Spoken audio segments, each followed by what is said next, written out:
Good morning. Happy New Year. Happy New Year. So it's a new year, it's a new day, and I hope that you are as excited as I am to jump into 2023 and see what it has to offer. I think I was telling one of my friends that this is the first time that I've went into the new year at a weight that I'm generally happy with. And so I'm excited to see where I go from here.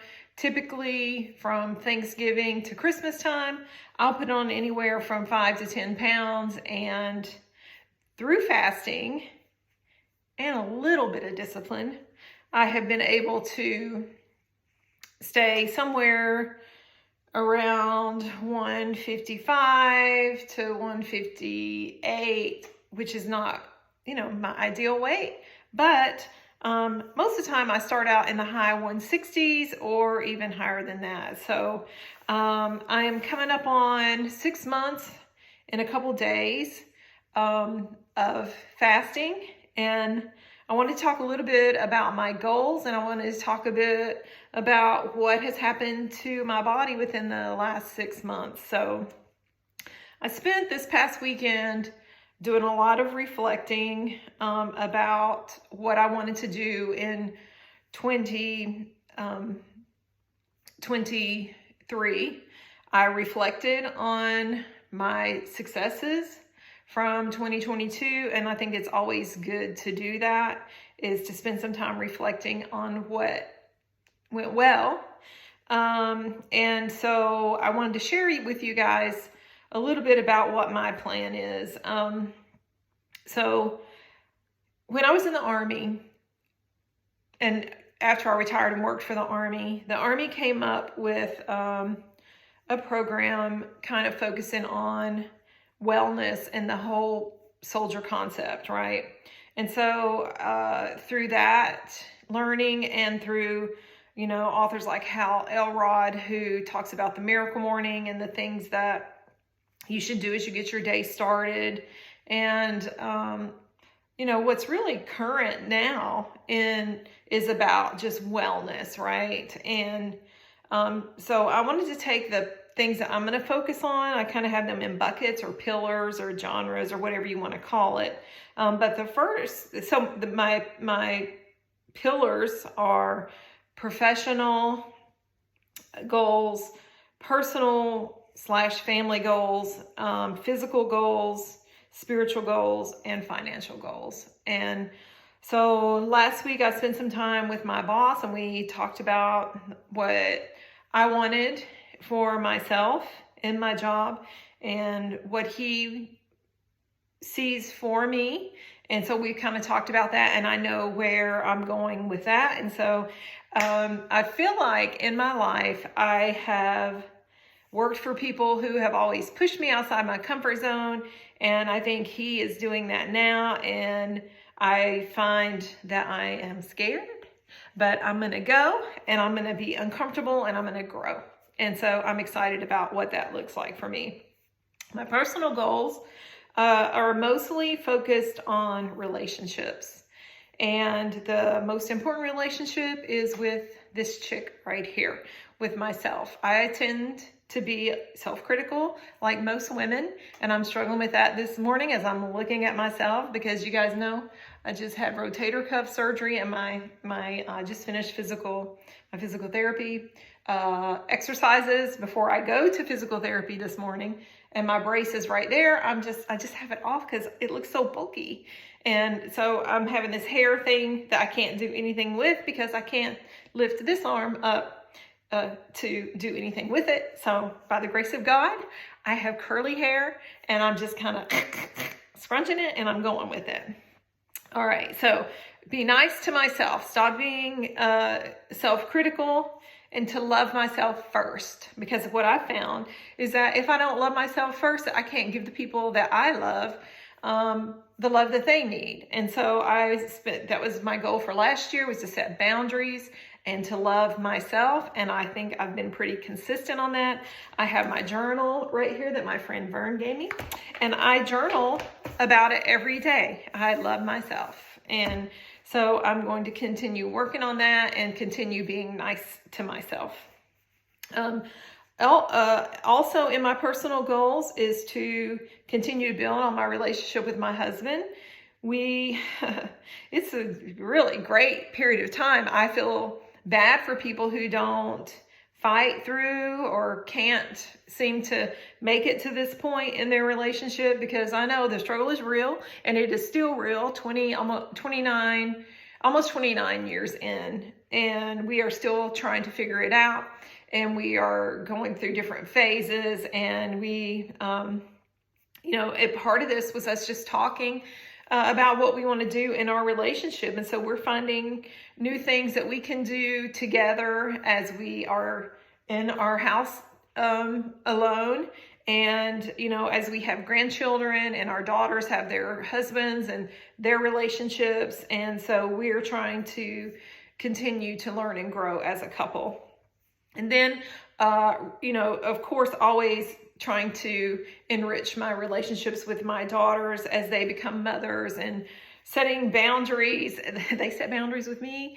And so, living within those boundaries and just trying to be the best coach or mother that I can be for them if they need it, and not just offering that up because I think I have, knowledge. I've found that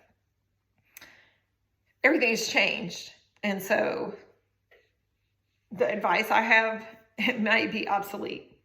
And then, of course, working on the relationships with my friends. And, I know that connection is a big part of being resilient and, having a full life. And so I'm constantly working on enriching my friendships and incorporating those friendships from my personal domain into physical and spiritual domains, because we do have our women's hiking group, the Wonder Women, and that helps me connect with them.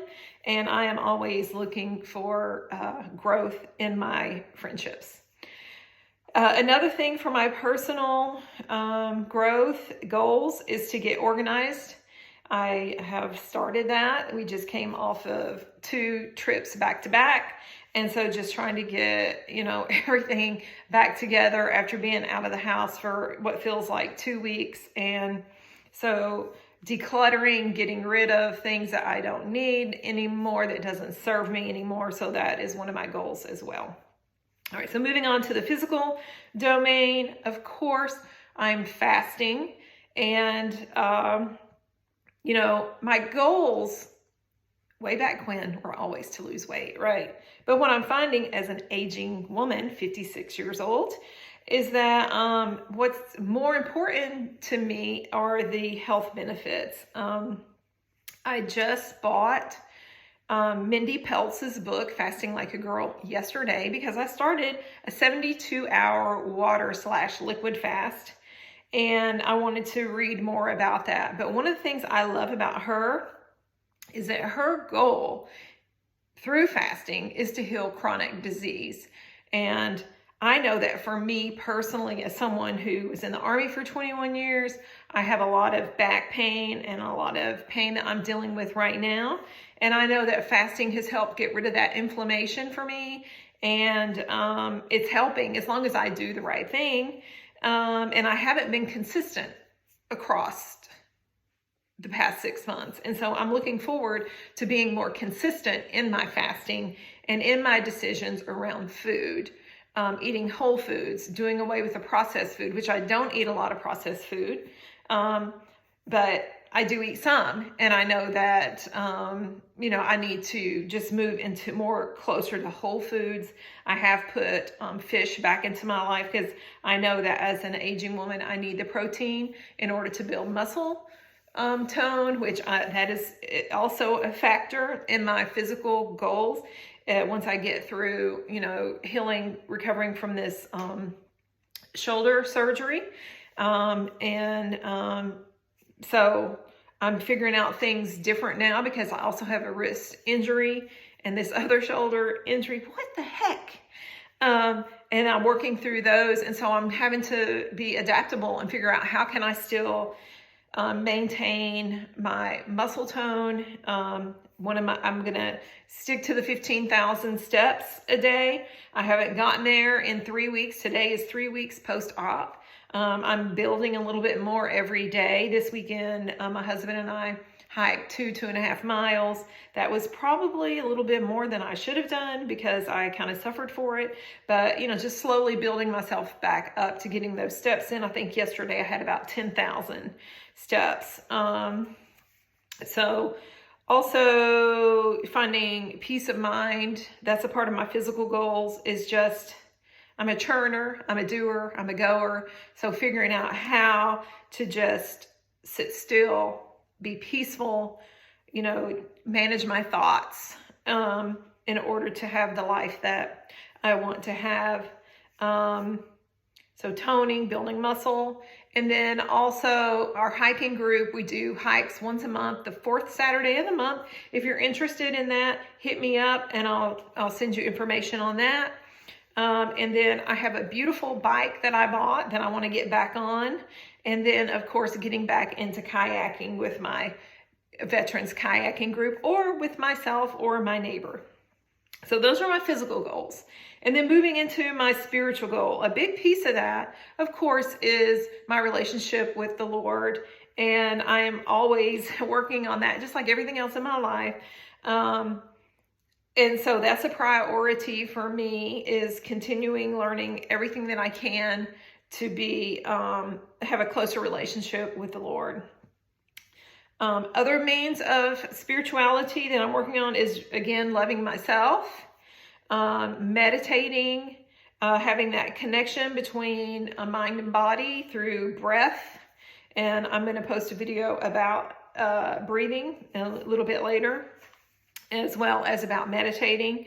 And then just being out in nature, and this spring, getting back into gardening and dirt therapy, as my friend Marvita calls it. But most importantly, focusing on my peace of mind and, stop being a control freak. So that's my spiritual goals. Financially, I think it was about in 2017, 18, my husband went through financial peace with Dave Ramsey. That really helped us start pulling everything together, taking a look at our money. We have used the Financial Peace Every Dollar app to create a budget. And so I just need to be more consistent with that. And so I'm going to get off Amazon and quit ordering every, I need that. Done. And one of the strategies I have put in place for myself is to pump the brakes before I pull the trigger, and to talk to my husband and say, hey, I'm thinking about ordering six things of deodorant. What do you think? Because he can help me slow down and tell me if we really need it or not. And then, of course, we are increasing our savings and our investment and our church giving. So all of those things are part of our financial goals for the year. And to, continue to gazelle and work on down paying debt. We kind of got away with that because we both needed new vehicles, and here we are. All right, so my word for this year is fulfilled. And I am already fulfilled, but just when there are times when I'm feeling unfulfilled, to recognize the things that I have in my life that fulfill me or bring me fulfillment. So that is my word for this year. All right, so moving into my fasting journey. As a matter of fact, I think I'm going to stop because we're almost 15 minutes in and people are probably saying, heck no, this is too long. So I'm going to start another video on my fasting journey. All right, love you guys.